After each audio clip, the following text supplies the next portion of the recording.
Alejandro's family was as ordinary as can be. And there was nothing wrong with that. That was their whole existence. His father worked as a storekeeper at the local factory. The pay was decent, though not sky high. His mother was a housewife who occasionally did sewing work from home to earn extra money. This family had enough money for a decent living and to provide their 2 children with everything they needed. Little Fina was in the 3rd grade of elementary school. She was a very active and playful girl with cunning gray eyes. She loved going to art exhibitions and helping her mother cut out patterns for clothes, but she loved her older brother even more. Sandro was a student in middle school, and next year he was supposed to move up to high school. He was more composed compared to his sister, but it would be hard to call him a bore. He was just older, that's all. The boy loved spending his free time playing video games. Considering the extracurricular activities he took at school and his CrossFit training, he didn't spend too much time on the computer. On the contrary, such gaming sessions benefited him. The thing was, only in the game could he freely communicate with people. His classmates seemed too silly to him, and other peers annoyed him with their irresponsibility and desire to follow the trends. However, at that time, he didn't yet realize what communication difficulties awaited him in the future. The parents suddenly announced that they were moving. It turns out they had been thinking for a long time that 2 children of different genders shouldn't share a room, so they postponed buying a new apartment. Of course, they still had to take out a mortgage, but they already had a certain financial cushion by that time. The new neighborhood was much better. There were no dilapidated buildings, small 24-hour pubs, or other signs of a troubled area. The new housing development was more suitable for comfortable family living. And logically, the local school was better. Alejandro wasn't too upset about it, but it couldn't be said about Fina. She had many friends left at her old school. "Mommy, what about Tia? How can I leave them with Carla? They're constantly fighting without me," the girl cried. "I like this school, I don't want another one." The parents sincerely tried to support her, explaining that in the new class, she would have the opportunity to make new friends. Moreover, the magnificent playground right outside the windows of the apartment building contributed to the emergence of a new circle of acquaintances, where children of different ages played every day. Sandro liked the new school. The kids here weren't clingy, nobody forced him to make friends or join a group.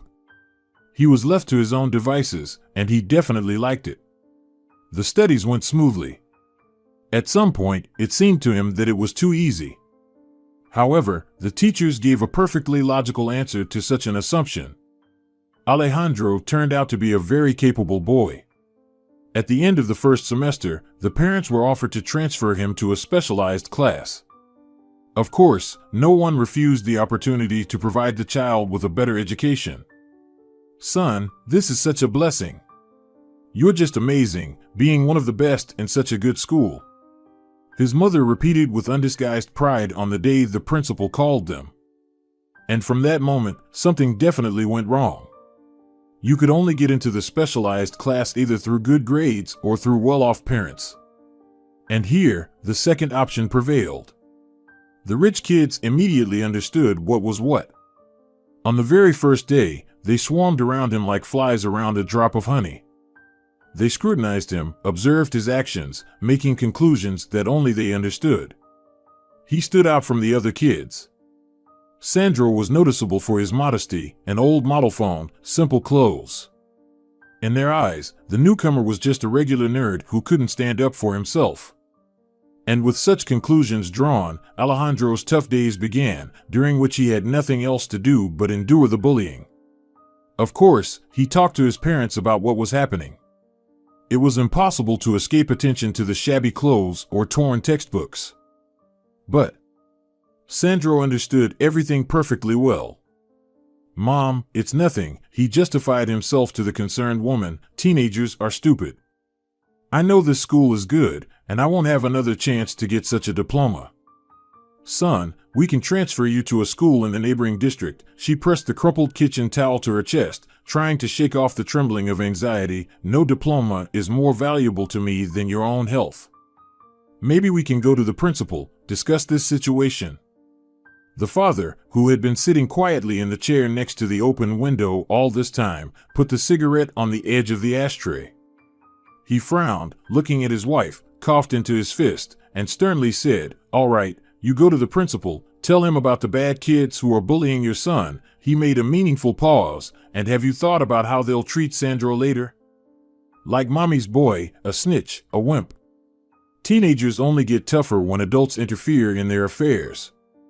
Let him handle it himself, like a real man. He's already made his decision to stay. No need for mom to hover around and pick up snot for the child." The boy looked at his father, feeling mixed emotions. On one hand, he wanted to thank him for supporting his point of view. But on the other, Sandro's opinion about teenagers seemed pessimistic. It was even a bit hurtful to hear his words about what the guys might think of him for trying to ask for help. Can't they all be so mean, right? Alejandro lowered his head. Of course, he felt terribly uncomfortable in the new class, but was it worth expressing it so harshly? And you'd better give them a good answer.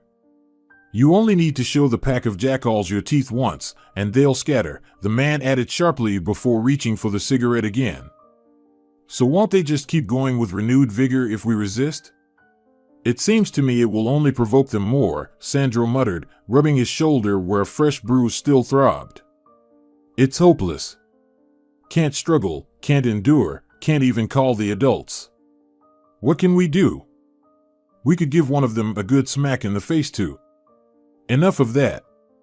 His wife interrupted him. Kids nowadays are made of a completely different fabric. Force doesn't work against them. Sooner or later, they'll even report us to the police. Their parents are rolling in money. It's easy for them to paint our boy as guilty. I'm telling you, let's transfer him to another school, and that's the end of it. And I'm telling you, the boy has the right to decide which school he wants to attend, a good one or an ordinary one. And our son has made his choice. If he doesn't know how to solve his problems, then let him endure. He'll endure until he's had enough, come to some conclusions, and put on a show for all of them. The woman was relentless. A mother's heart ached at the thought of someone harming her child. She was silent for a minute, then continued to press her husband. Then where are the teachers looking? You answered your own question. The parents have a lot of money, so their kids can do anything. These brats have a field day while the children of ordinary workers get the short end of the stick. Those teachers couldn't care less about what happens to a simple boy. All these arguments were followed by hours of quarreling. The parents rarely quarreled, so Sandro felt doubly guilty. He didn't like being the cause of the argument. The boy sighed heavily and headed to his room. Even from there, he could hear fragments of the bickering adults' phrases. They both only talked about how Alejandro couldn't handle things on his own. But he didn't argue with that assertion. Asking to leave him in this school, he perfectly understood that the bullying would continue, that they wouldn't have enough money to deal with these kids. He understood that he was leaving himself in a dead end. The quality of education stood before him higher than honor. This approach to setting priorities distinguished him from his peers. His team friends supported him in every possible way, and that was enough for Alejandro. He knew he wasn't alone in this world and that there were people, not his family, who cared about him. With the proper support, he could endure the remaining few years. And at school, everything went on as usual. As soon as Sandro entered the classroom, all attention was drawn to him. The boy barely had time to sit down before the first bullies approached him. "Hey, nerd," a girl with quite provocative makeup spat out, "will you let me copy the homework?" Without waiting for an answer, she grabbed Sandro's notebook and tried to pull it towards her. But as soon as the owner sharply snatched it from her hands and put it back in place, the bully's face changed. "Did you not understand me? That wasn't a question, you idiot." She grabbed the notebook by the edge and tried to drag it away again. "Sit still and don't move until your bones are intact." Alejandro was distracted from his phone, lifted his head, and with a determined look in his eyes, he slammed his hand down on the notebook. The sound of the impact made the surrounding people jump, freezing in anticipation of a show. Waiting for Lucia to just open her mouth to say something, the guy started speaking first. "Look, your lackeys and henchmen are breaking my bones. Daddy covers for you with the police. You get satisfaction and remain happy." He couldn't believe the confident tone he suddenly spoke with. "And then what? What's in it for me? Bones will heal, bruises will fade, we'll pay the medical bills. So what's the point in the end? You've been pushing for who knows what for half a year already. What's your end game?" For a moment, Lucia was stunned. Sandro had never tried to oppose anyone before. Quickly realizing that with every passing second her authority among her classmates was diminishing, the girl began to improvise. "There's no endgame," she laughed in Sandro's face. "You're just so pathetic that you're begging for a beating. Look at your stupid face, loser. You don't belong here at all. Consider it our duty to constantly remind you of that." The lackeys laughed along with their ringleader and dispersed to their seats. Alejandro surveyed everyone present with a gaze full of anger and disappointment. Apparently, they really enjoyed their impunity. Father was right, he needed to at least try to defend himself. Then he would have some relief and could pull his pride out of the mud they had trampled it into. Meanwhile, little Fina quickly made friends with her new class. They often gathered in the schoolyard and spent time together. Overall, the girl's worries were unfounded. She had indeed found new friends. But one thing saddened her childish heart. During breaks, she often saw her older brother being bullied. Sandro strictly forbade his sister from approaching him at such times. He didn't want these hyenas to target his sister too. And Serafina didn't want him to be sad. However, her desire to support her brother in everything prevented her from disobeying his prohibitions, and the girl often only watched with sad eyes. One day, Mom tasked Fina with delivering Sandro's lunch, which he had forgotten on the table in the morning. Feeling her little responsibility, the girl ran to his class with a skip in her step. Her shiny, curly dark chocolate-colored hair fluttered in the wind from her brisk pace. She burst into the open classroom door and stopped on the threshold, scanning the room with her eyes to find her brother. Fina spotted his desk but couldn't see him anywhere. "Hey, are you lost or something?" Lucia unusually kindly asked. "Maybe I can escort you to the right class." "No, I'm looking for my little brother. Mom said to give him his lunch." "Did he step out somewhere?" The teenagers exchanged glances. Their faces lit up with predatory smiles as they swiftly closed in on the girl, as if surrounding her. "Oh, so you're Sandro's sister." Alejandro returned to the classroom. He had gone to the restroom, completely unaware that his sister had been sent to him. The closer he got to the door, the stronger an unsettling feeling grew in his chest, as if a foreboding. He had become so accustomed to the atmosphere in the classroom that he had grown accustomed to this feeling, but this time something was definitely off. Entering the classroom, he saw a disgusting sight. His sister was wailing at the top of her lungs, with lettuce leaves and chicken pieces stuck in her thick hair. Next to her, Julio stood giggling uncontrollably, holding an empty paper food bag. Sandro's fists involuntarily clenched at the sight. "Sandro," the little girl pleaded tearfully, "Sandro, tell them. Make them stop, big brother." But Sandro remained silent. Out of anger, he clenched his jaw so tightly that his tense jaw muscles were visible to the naked eye. He ignored everyone except Julio. He stared directly into his insolent, mocking eyes. Instead of loud confrontations, he approached him and put a hand on his shoulder. "Let's talk." There was so much steel in that short phrase that the taunters momentarily reduced their smiles. Julio, eyeing Sandro, involuntarily snickered. The thing was, Alejandro had always been this gentle giant. A tall, well-built guy who never engaged in open confrontation. And such an offer to talk no longer sounded pitiful or funny. But there was no backing down. His reputation in the class was at stake. Behind the two boys, whispering quietly to each other, the other participants of the bullying slowly crept closer. "Brother, where are you going? Don't leave. "Wait for me here, don't worry, Finney," said the older brother, and before leaving, he just took out wet wipes from his bag and handed them to his sister. The girl nodded silently. In such moments, she trusted her brother more than anyone else. There had been similar situations in the old school, and she knew perfectly well how it could end. Just as she knew she didn't want to watch it. The procession went out into the courtyard. Teachers, seeing the heated crowd of teenagers passing by, immediately rushed to the principal's office, sensing trouble. But nobody followed them. Many of the teachers just watched the situation from the windows. The teaching staff, for the most part, consisted of women who wouldn't be able to do anything or might even get hurt themselves. Once Sandro and Julio were a bit away from the crowd, Sandro roughly grabbed Julio by the collar and pushed him away so that he stood a couple of steps opposite. This action was immediately accompanied by cheerful laughter, and the bully, carefully hiding his fears, feigned a smirk. Alejandro watched him from under his brows, continuing to maintain his iron silence. "So what are you going to do, nerd? Burn a hole in me with your malicious stare?" Julio smirked, though his voice trembled. "Maybe you want to find out?"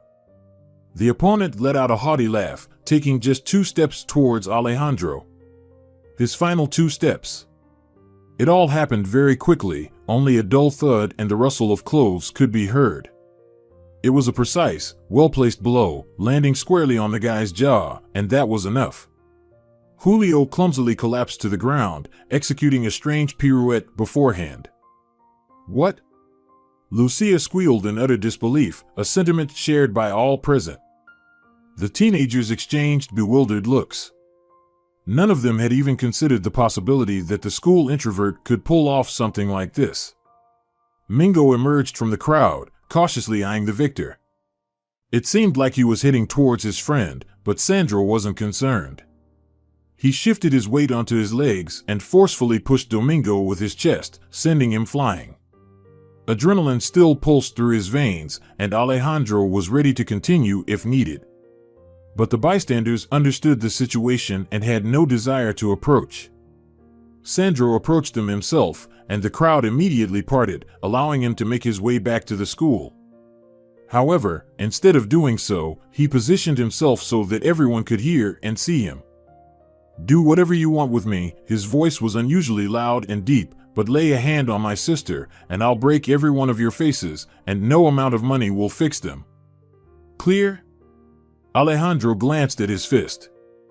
The skin was slightly peeled on the knuckles, with small droplets of blood welling at the edges. After all, nobody knew that before he got into CrossFit, back in elementary school, he used to box, even winning all the top places in his age group. But nobody asked. To them, Sandro was just a big quiet guy. Now, all his classmates would know their boundaries. The director, a middle-aged man with a touch of gray at his temples, was already rushing to the scene. "What is this supposed to mean? What are you doing here?" He pushed through the crowd, and upon reaching the center of the circle, immediately saw 2 boys lying on the ground and Sandro with an injured hand a little away from them. "You? And where are you going? You're the top student." "My sister is in the 5th classroom, where someone spilled food from her lunchbox all over her. She's in hysterics, and now her clothes are all dirty," he growled angrily, "so while everyone's doing whatever they're doing, I'm going to her." Somewhere in the background, Julio began to moan in pain, gradually coming to his senses. Meanwhile, Alejandro ignored the director's angry remarks, walking past him. As he had mentioned earlier, he needed to get back to his little sister. He planned to deal with all the consequences the next day. For today, his schooling was over. After retrieving his sister from the classroom, he escorted her to the foyer and then went to her classroom, where he gathered her belongings and briefly explained the situation to her teacher. The principal intercepted him at the entrance. Instead of a disciplinary conversation in his office, Sandro suggested they talk while they walked with his sister to the school gates. Despite his apparent dissatisfaction, the man agreed. Seeing Serafina's condition, as a father of 2 daughters himself, he felt sympathy towards her. He couldn't imagine what he would do in his student's place. On the way out of the school grounds, he also learned about the prolonged bullying towards Sandro, which came as a real revelation to him. Apparently, the teachers didn't want to raise any extra fuss, which led to such incidents. However, recalling Alejandro's classmates' parents, he himself didn't want to stir up trouble. The boy's motives were clear to him. He warned the boy that he would have to call his parents anyway, to which the boy silently nodded. That's where they parted ways. At home, his parents were already waiting for him. While his mother was extremely displeased with the news, his father proudly smiled. Here he is, my man. Came home as a winner. Look, Fina, you should hang out with boys like him. No trouble is scary with such a lad around. Shut it, old donkey, the woman snapped at him, swinging a towel. Our son got into a fight, and he's sitting there rejoicing. Weren't you the one convincing me not to touch those rich kids? And now what? The father grinned mischievously. Such a smirk on his face could only be seen when he felt like an absolute winner. He chuckled, settled comfortably into his chair, and began to explain. While you were running around the kitchen like a headless chicken right after the director, the scoundrel's father called me. A decent man, I must say. He chuckled again, earning another hit from the kitchen towel. They won't do anything to our Sandro. The gentleman won't press any charges, said our boy acted in good conscience. He even praised him for such a precise punch. They'll only ask us to cover Julio's hospital bill. Sandro went a bit overboard with his strength, so that idiot will be wearing a bandage for the next 2 weeks. You hear that, son? You dislocated his jaw. The father burst into mocking laughter, so hearty that he didn't even pay attention to his wife's hits and complaints. Once she calmed down a bit, the woman turned to their son. She gave him a stern look and stood up, hands on her hips. We'll pay from your pocket money, all right, son? Fine, the boy muttered indifferently, then went to his room. For several days at school, everything was quiet. The teenagers were still discussing the incident in the yard, while Julio, with a bandage on his head, silently drilled his enemy with his gaze. It was total humiliation. What he had asked for, a provocation, could hardly even be called a fight. Moreover, as a result, he not only lost but ended up in the hospital. Julio nursed a grudge against this hothead. Meanwhile, Sandro, quietly, began to enjoy the calm atmosphere in class. 3 days later, Serafina disappeared. Sandro and Serafina often finished their lessons at different times. But the school was literally around the corner from home, so no one thought that anything could happen to the girl in just 5 minutes. One day, she simply didn't return from class. Her phone was unreachable. No one saw what happened. The parents immediately reported their daughter missing. Alejandro was shattered. He looked even gloomier, and his skin took on a gray hue. Besides his gaming friends, he had no one to share his grief with. His mother was struck by the tragedy. His father began to disappear frequently, coming home with a strong smell of alcohol. At home, he couldn't find solace. He also had to comfort his mother and help her around the house. The woman could no longer sew clothes. Every time she took the patterns in her hands, she remembered how her little girl sat next to her and helped. Money in the family was dwindling.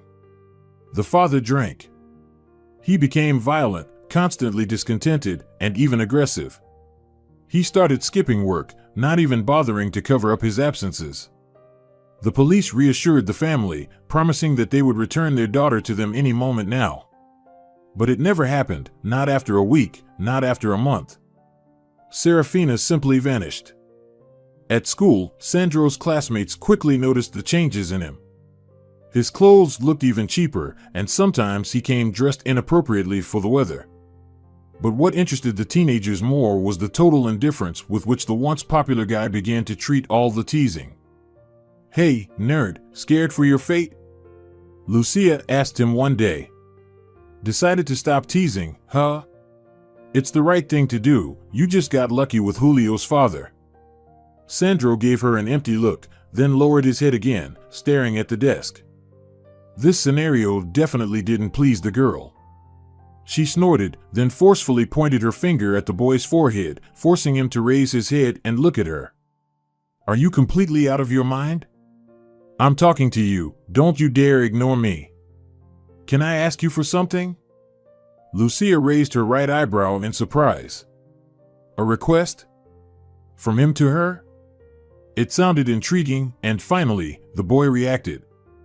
The girl crossed her elegant arms over her chest, as if showing by her appearance that she was granting him the right to speak. Disappear. Lucia burst into laughter. Her reaction was immediately echoed by everyone who was watching and heard their conversation. Among them was Julio, whose headband had long been removed.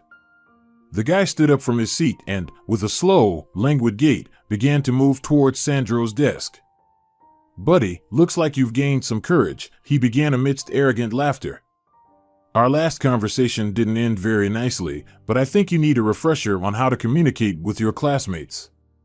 What do you think? Maybe it's time for a rematch." Sandro?" Alejandro smoothly shifted his gaze to Juan now. He sighed heavily. "So your dad can send us another hospital bill afterward?" "No, thanks." Julio's eyes narrowed, his face slightly reddened, as stifled laughter rippled among the classmates. He noticed the slender guy sitting in the front row, who was watching the interaction between the two adversaries with undisguised interest, though he seemed reluctant to laugh at Julio. "Hey, Chus," Julio called out, "could you step outside for a moment?" The boy grinned when the taunter addressed him. He already had an idea of what was about to happen, so he immediately got up and briskly walked towards the exit. Sandro, as expected, remained calm. He had no interest in his classmates' antics. All his thoughts were directed towards little Fina. The bitterness of loss outweighed the feeling of trampled pride. "And now, my friends, the show begins," Julio announced loudly, jumping onto the neighboring desk. "Your faithful servant will now demonstrate the wonders of dog training. Right, Sandro? You are a humble mutt from the poor neighborhoods, needing to learn proper behavior in civilized society." Anger slowly boiled in Alejandro's chest, but he had no strength to resist. He just wanted nobody to notice his existence, to leave him alone, to ignore him, to boycott him. Anything, as long as he could be left alone with his thoughts. But Julio persisted. He jumped off the desk and forcefully snatched Sandro's backpack from the back of his chair. Sandro didn't bother reaching out to grab the strap. He knew they would return it eventually. He was used to this. "And the first command for today is fetch." Sandro suddenly looked up, and the last thing he managed to notice was his backpack flying out of the open classroom window. He got up, the chair crashing aside, and everyone present immediately burst into laughter. Julio had already assumed a defensive stance, ready this time to receive Sandro's blows. And then, from the open window, Chus's voice rang out. "Hey, Julio! Look here." The guy glanced briefly in Sandro's direction, who hadn't taken any active actions yet, and approached the window. There, the boy was waving one of the flyers that spilled out of Alejandro's open backpack during its flight. In the classroom, there was a grave silence. Sandro sat in his seat again, this time glowering at one of the flyers. The text read, "Have you seen this girl?" with Serafina's photograph printed in the middle. Below was a description of her appearance and the last day she was seen in the area. No one felt like joking anymore. Everyone held these flyers, remembering the day they decided to tease Fina. "You. How are you?" Julio asked, his voice tinged with guilt. "Why didn't you speak up?" Sandro bitterly smirked. He pulled his sweater sleeve over his wrist and wiped his moist eyes. "It seems we're far from being friends enough to share such things with each other." "That's true, but we're still human, right? Are we?" "I haven't noticed anything human in you over these past 6 months." Teenagers cringed at this remark and averted their eyes. "You bullied me, and then you went after my sister. All because my parents aren't businessmen. Does that set me apart from being human? Or perhaps you think you're acting humanely. Listen, buddy. I'm not your buddy, okay? It's pointless. If your conscience has awakened, it's better to just leave me alone." and his request was granted. The next day, no one approached him. Some even started greeting him. But Julio and Lucia, as the most incorrigible troublemakers, feared crossing paths with him again. Sandro sighed with relief.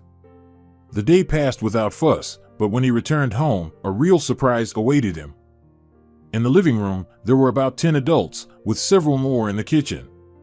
Sandro had seen them all before at school. They were the parents of some of his classmates. Bags of groceries stood in the corridor. It was unclear why anyone would need so much food. Among these bags were also bags of clothes. The boy watched the whole procession, unable to understand what was happening. "Son, here you are," his mother said affectionately, clearly having cried for a long time before he arrived. "These gentlemen found out about Fina. They came to help us." "So you went around showing my son's face," one of the men said menacingly, then, contrary to everything, laughed. "Now that's a fighter. My boy needed a good shake-up for a long time. I have to give you credit. After spending 2 weeks with a muzzle, he did become calmer. Sorry for the hospital bill, but I couldn't just let my rascal be. Right? And so, it's fair. He gets a dislocation and a reason to think about his behavior next time, while you get minor sanctions and a reason to try avoiding a fight next time. My daughter brought home one of the flyers from school. They told us that after school, you quietly plastered them around the city. It's amazing how not a single one of them ever caught our eye," added the woman sympathetically, who looked like his classmate Adela as 2 drops of water. "You had to go through so much because of our children. Assistance with searches, with money, all of it, the least we can do to atone for their guilt." After these words, Alejandro's mother became emotional again and covered her face with her hand. Sandro looked around. But nowhere did he see his father. Staring at his now empty chair, he was about to ask his question, but his mother preempted him. "The treatment at the clinic was paid for by your father. He needs it now. He needs it now." The woman approached her son and gently pressed him to her chest. "Don't hold it against him, son. Everyone coped with grief as best they could." People waited for the cupcakes that Alejandro's mother hastily decided to bake. There weren't enough cups for everyone, and with awkward laughter, the woman had to ask their neighbors for some. After sorting out the family's life, which was going through a tragedy, sympathetic businessmen began to disperse, praising the hostess for her hospitality. They all promised to leverage their connections to expedite the search for the missing Serafina. Just 5 days later, her fate became known. A woman named Marcela Castillo lost her daughter in a terrible accident several years ago. Little Tio was a late, long-awaited child. Marcela's husband died shortly after their daughter's funeral. His heart couldn't bear such a blow. And Sonora Castillo's psyche couldn't cope with such grief. For many years, she concealed her sorrow from everyone, which resulted in the development of some severe mental disorders. Therefore, when she saw a girl on the street who remarkably resembled her deceased daughter, she couldn't distinguish reality from her illusions. She took little Fina, lured her into her car by deception, and took her to her modest home outside the city limits. This incident was so absurd that it was hard to believe it existed. The woman didn't let Fina out of the house, took away her phone, and monitored her every move, fearing that her daughter would disappear again. Throughout this time, Serafina was completely safe. Doctors didn't detect any problems other than the stress-induced psychosis. The woman was forcibly sent for treatment. The family was reunited. 2 more weeks passed. Father was discharged from the clinic, unable to hold back tears of joy and sincere gratitude to those who helped bring back his little girl. A year later, Sandro finally made friends with his classmates. Now they were studying in high school and often hung out together. They realized that a family's wealth does not determine a person's identity. Julio even asked Sandro to teach him how to properly strike. Little Fina recovered from the effects of the severe stress and became the cheerful and active girl she was before.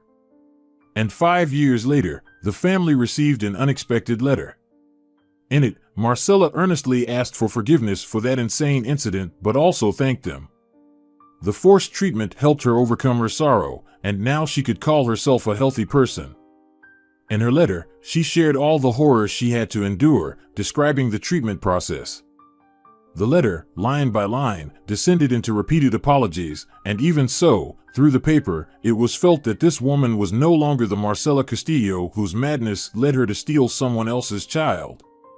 And in describing the results of therapy, she added that treatment allowed her to dare to enter into a new romance because there, at the clinic, she met a widower with whom they went through rehabilitation together from start to finish.